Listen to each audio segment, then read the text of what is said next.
जयंत दासगावकर उदय लक्षवेधी क्रमांक 7 केल्याप्रमाणे सभापती महोदय, सध्या राज्यात पवित्र पोर्टल प्रणालीद्वारे दुसऱ्या टप्प्यातील शिक्षक भरती चालू आहे।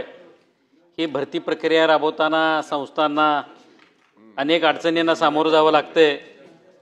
या पवित्र पोर्टलवर जर बघितलं तर कोकण असेल, पश्चिम महाराष्ट्रापासून अगदी मराठवाडा, विदर्भ, खानदेश येथील उमेदवारांची नावं आलेली आहेत आणि याच्यामध्ये या उमेदवारांना शाळांच्या पसंतीचा क्रम पर्याय उपलब्ध आहे आणि ते जवळची स्थानिक स्वराज्य संस्थांची शाळा किंवा जवळच्या शाळा निवडतात आणि त्यामुळे काय होतंय की बऱ्याच वेळा या ठिकाणी या मुलाखतीसाठी 30 ते 40% उमेदवार त्या ठिकाणी येत आहेत आणि त्यामुळे यातून ते उमेदवार निवडणं हे अत्यंत कठीण असं काम संस्थाचालकांच्या समोर येतं आहे। त्यातले बरेचसे लोक ऑलरेडी स्थानिक स्वराज्य संस्थांच्याकडे नोकरीला आहेत आणि ते ह्या ठिकाणी मुलाखतीसाठी येत नाहीत।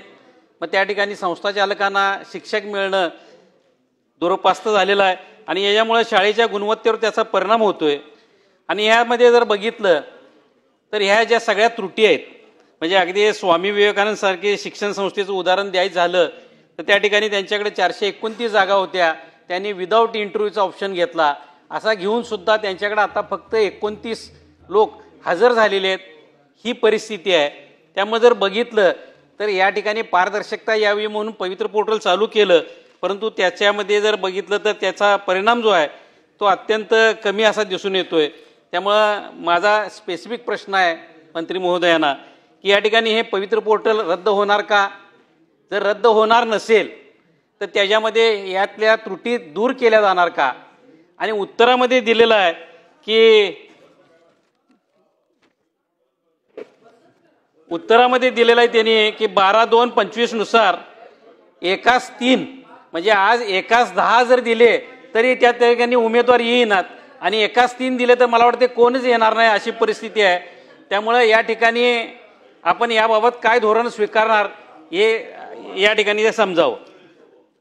माननीय मंत्री महोदय। सभापती महोदय, सन्माननीय सदस्य जयंतराव वासगावकर यांनी थोडी वस्तुस्थिती या ठिकाणी मांडण्याचा प्रयत्न केला। लक्षवेधी विचारावरती प्रश्न विचारायचा जवळपास सगळ्याच सदस्यांना विचारायचा आहे। तर माझं मत आहे की आता डेव्हलप भरपूर झालंय आणि या संदर्भामध्ये चर्चा पण सभागृहात झालेली आहे। तर थेट प्रश्न विचारावे, 1 किंवा 2, तिसऱ्या प्रश्नाला कोणीही हात घालू नये। माननीय मंत्री महोदय।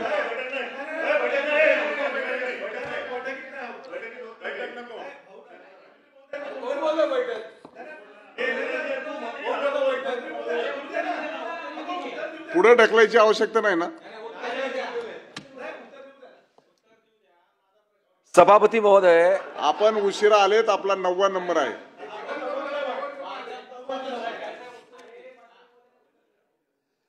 सभापती महोदय, राज्यातल्या स्थानिक स्वराज्य संस्थांच्या शाळा, त्या ठिकाणी खासगी व्यवस्थापनाच्या अनुदानित शाळा, अंशदानी अनुदानित शाळा किंवा भविष्यात घोषणा झालेल्या आणि अनुदानावर येणाऱ्या शाळा, या ठिकाणी निर्माण होणारे पदं किंवा रिक्त असलेले पदं हे भरण्याकरिता, शिक्षकांची पदं भरण्याकरिता त्या ठिकाणी 2017 पासून उच्च न्यायालयाच्या निर्देशानुसार याच्यामध्ये सुसूत्रता येण्याकरता पवित्र पोर्टलची निर्मिती करण्यात आली आणि हळूहळू मग आपण संपूर्ण राज्यातला डाटा घेऊन कुठे कुठे वॅकन्सी आहे ते माहिती घेऊन त्या संस्थांना पवित्र पोर्टलच्या माध्यमातून उमेदवार पाठवायला लागलं होतं।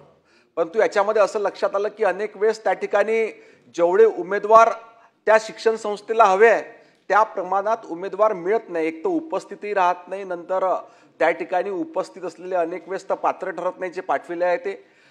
आता हा जो 1:10 आणि 1:3 क्रायटेरिया जो आहे तो 1:10 वरून चव्हाण साहेब आपण याच्याकरिता केला आहे की 1:10 जेव्हा होता तेव्हा एक उमेदवार हा 10 ठिकाणी अर्ज करायचा। आपण 1:3 याच्याकरिता केला की आता त्याला मर्यादा घातली का तो 3च ठिकाणी अर्ज करू शकणार आहे, 3च ठिकाणी। त्याच्या हो तसंच आहे। एक मिनिट त्याच्यामुळे आता काय होणार आहे की एवढी आपण पाहतो गर्दी, यांना विभागाला वाटते का आपण एवढे उमेदवार पाठवले आणि त्या ठिकाणी प्रत्यक्षात तेवढे उमेदवार जातही नाही, पाठवलेल्या उमेदवारापैकी तेवढे हजर राहत नाही आणि हजर राहिलेल्या उमेदवारापैकी तेवढे त्या ठिकाणी चांगले उमेदवार आपल्याला त्या ठिकाणी भेटू शकत नाही।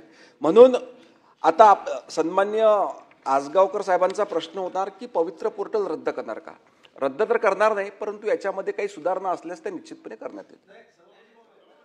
निरंजन डावखरे.